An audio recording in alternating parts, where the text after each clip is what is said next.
Good morning. I'm Drew Holley with BIS Benefits. This is America's most boring podcast. We're going to talk about fully insured health insurance plans. And if your eyes have not glazed over already, since I've mentioned that, let me just give you a very high level the difference. In company health insurance plans over the years, there's been kind of two traditional models. Do you do fully insured or you do self-insured? And most employers below 100 employees, they wouldn't even think of a self-insured plan. That really did change a few years with the Affordable Care Act back in 2010 when the law was signed, and really in 2014 there were kind of a mixture of fully insured and self-insured plans, hybrid plans called level funded, alternate funded, balance funded. Self-insured, most employers, HR managers, business owners would think, hey, I'm too small for that. I'm not as big as Delta, Coca-Cola, these big monster employers. The hybrid plans essentially try to give you the best of both worlds in the sense that the knock on self-insured plans is that if you had a major claim, you'd be on the hook as an employer, but if you didn't have bad claims of the year, you could save tens of thousands, sometimes hundreds of thousands, by not overpaying for your insurance on fully insured. That's a very basic, there's a lot more nuances to that. Hybrid health insurance plans essentially said you would assume you're going to have a really, really bad claims year, and if you didn't have a bad claims year, you can get a portion of that money back, but maybe not as all that you would on a self-funded. And a fully self-funded might require a little more expertise on accounting. Fully insured traditionally is just very simple.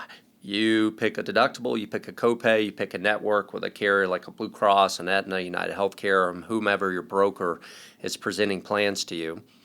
And essentially, you pay the premium, and you don't have to think anything as an employer, meaning if you only pay $100,000 a year for your 10 employees for your premium for a $1,000 deductible, if you have $1 billion in claims in network, you can wipe your hands clean of the policy at the end of typically a 12-month contract. That is the safety of a fully insured health insurance plan. Now, after the Affordable Care Act, if you're an employer, regardless of the state that you live in, but we'll talk specifically for companies headquartered here in Georgia, but this would apply to other states. If you're 2 to 50 employees, fully insured, legally have to be what's called community rated, and essentially they're stripping the risk out of the health insurance plan.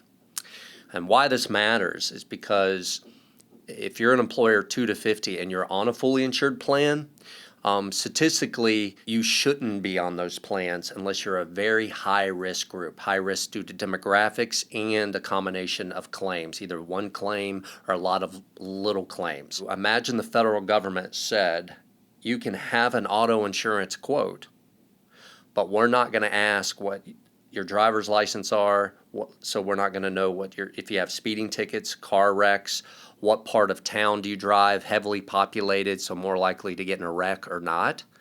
Most likely a carrier like a State Farm is going to raise the rates because they don't know what the risk is. Well, if you're a company 2 to 50 employees and you're fully insured, that's essentially what you have. So if you're a very high-risk group, you may say, well, these are better rates than, say, the hybrid where they legally can ask health questions and rate you due to gender, industry, what your company does. So those are big, big factors in the 2 to 50 market. And how the government defines 50 employees is through a very specific calculation called full-time equivalent, which any good broker can explain that. There's rules on that, and BIS is happy to do that. So in a nutshell, if you're 2 to 50 and you're fully insured, either you're in a really, really high-risk group and that is the right product, usually 10% is my estimation. And if you're in a fully insured 2 to 50 and you are healthy to moderately healthy, there's a good chance you could have dramatic savings. If you're in that 50 to 99 space, it doesn't necessarily mean your brokers put you with a wrong product on fully insured, because certain carriers might rate the product significantly lower than a level funded product. But that's about the discussion where you really want to start saying, hey, what makes sense? Fully insured, the hybrid level funded, or a fully self-funded. That starts to become much more prevalent as you get to 100 employees or more. So if you'd like to find out more, BIS, one of our producers or teams would love to talk to you about it. Thank you.